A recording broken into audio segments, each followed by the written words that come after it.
你知道在三国中哪位武将的力量最大吗？我看肯定很多人会说是天生神力的典韦，倒拔牛尾的许褚，还有手持82斤重大刀的关羽。但我想说，这些武将的力气在三国中都不能挤上前列排名，甚至典韦也只能排在第2的位置。可能现在就有人疑惑了，别着急，为了给大家带来良好的观感，我收集了三国大量资料，盘点出力量最大的10位武将，现在为大家一一奉上。排在最后一位的是赵云。虽然在《三国演义》中没有明确记载赵云力量的大小，但我们可以从一些侧面描写中看出端倪。在长坂坡之战时，赵云找到了糜夫人和阿斗，但此时的糜夫人身受重伤，他为了不拖赵云的后腿，于是便投井自杀。赵云担心曹军会盗尸，他随手一推，直接将井边的一堵厚重的土墙推倒，正好用来掩盖枯井。当然了，别看它只是土墙，其实也是很牢固的，这样用土堆起来的房子住个10几20年完全没问题。所以别小看赵云推墙这个动作，那是需要非常大的力气才能做到的，至少也要200-300斤的力。最离谱的是，赵云在推土墙的前后还进行了一系列的大战，这说明赵云的力量远远大于这一推之力，力量值大概在350斤左右，因此排在第10名。第9，张飞。张飞在《三国演义》中的形象是身长8尺，抱头环眼，声若巨雷，势如奔马，这一看就是身材相当魁梧健壮的人，自然也是非常有力气的人。从这威武的形象来看，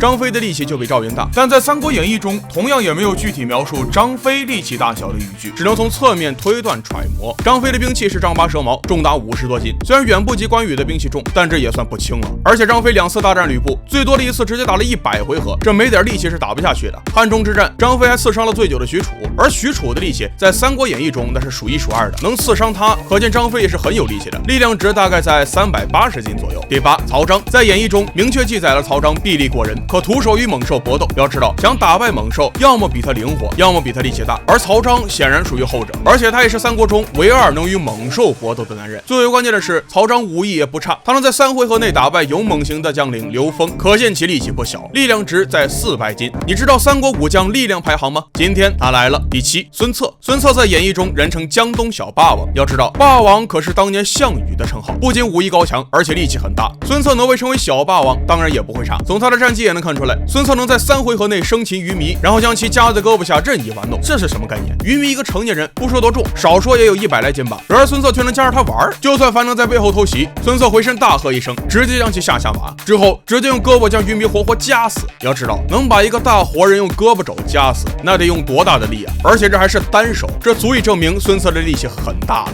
力量值420斤。排名第7。第6，关羽。关羽的力量有多大？我们可以直观的从兵器上来看，二爷耍的青龙偃月刀足足有82斤重，像这样重量的兵器，一般人根本都拿不起来，就更不要说拿来比武作战了。因为使用大重量兵器需要消耗很大的力气，所以关羽很多时候都吃了兵器太重的亏。一般和关羽单挑时，在前几个回合他都表现得非常出色。你看关羽温酒斩华雄，白马之战1个回合斩颜良，延津之战3个回合杀文丑，这些名场面的回合数都不多，因为关羽靠的就是力气大，再加上爆发力高，前期非常强，一般的武将都敌不过关羽的前3个回合，其力量值应该有450斤。第5，刘备。大家看到这个刘备是不是都很惊讶？一个瘦小的刘皇叔力气能有多大呢？其实不然，刘备的力气可是很大的，只不过他平时隐藏的比较深罢了。为什么这么说呢？看过老三国的都知道，当时他和关羽、张飞2人第一次见面时，就是刘备把正在激战的2人分开了，他2手各抓一边，2人便都动弹不得。想想看，这得是用多大的力气才能将关张2人分开？所以刘备的力气在他们之上，力量值大约在460斤。第4，吕布。虽然在演义中吕布是公认的第1武将，但他的力气却不是最大的，而且小说中也没有直接描述吕布的力量，所以我们只能从几处小细节来看。在辕门射戟时，吕布召纪灵与刘备一起相见，可纪灵一看到刘备就想开溜，这时吕布向前一把拉住他，像提小鸡仔一样把纪灵提了起来。纪灵作为一个成年人将领，不多说100几十斤的体重是有的吧，而吕布却可以轻松将他拎起来。对于一个普通人来说，能将2、3岁的小孩单手提起来都很费劲了，像吕布这样直接把一个魁梧的成年人提起来，至少需要300斤以上的力气。虽然纪灵只有100多斤，但吕布必须要用大于纪灵体重1倍的力气才能够提得起来。纪灵都是如此，那三国的其他武将，吕布那不是随便拎着玩吗？而且别忘了，吕布耍的方天画戟也有70多斤重，就比关二爷的兵器轻10斤左右。由此可见，吕布的力气也是不容小觑的，力量值也有470斤。排名第4。原来三国中力气最大的竟然不是典韦，现在就带大家了解一下最后的排名。第3，许褚。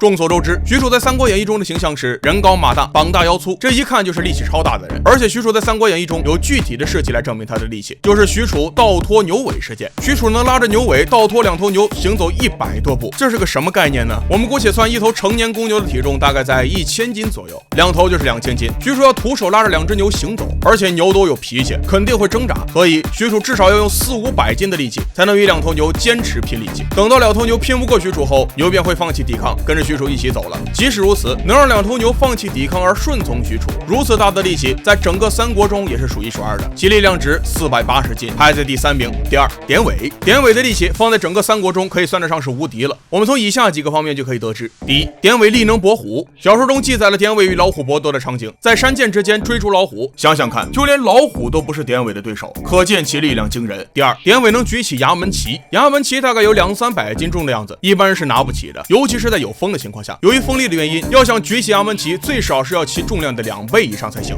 曹军中战将1000员，也只有典韦一人能举起衙门旗。第三，典韦的兵器是一对大铁戟，合起来的重量有80斤，仅次于关羽，算是演义中的大重量兵器。长时间用这么重的兵器作战，没点力气是不行的。综合来看，典韦的力气非常大，力量值在490斤，排名第2，毋庸置疑。第一，胡彻儿。相信很多人都不知道胡彻儿是谁，他是张绣手下的一员大将，后来因为曹操强纳张绣之沈为妻，最终背叛曹操，于是先将典韦灌醉，再让胡彻儿偷了他的兵器，最后追杀曹操时，典韦力战而死。能拿得起典韦兵器的人，力气肯定不会小。而演义中对胡彻儿的力气是这样记载的：胡彻儿力能负500斤，日行700里，亦一人也。意思是说，胡彻儿的力气能负重500斤，并且一天走700里不累，是个奇能异士。胡彻儿的力气和耐力都非常强。要知道，62公斤级的举重世界纪录才只是180.5公斤，算起来连500斤都没有。更夸张的是，他能负重一天步行700里，可以说这是超越了人类的极限。放眼整个三国，也没有一人能做到。所以胡彻儿的力气非常大，力量值在500斤，是三国第1大力士。好了，今天的视频就到这里，以上也只是个人观点，你们觉得这个排名跟你们心目中是否一致呢？欢迎在评论区留言讨论哦。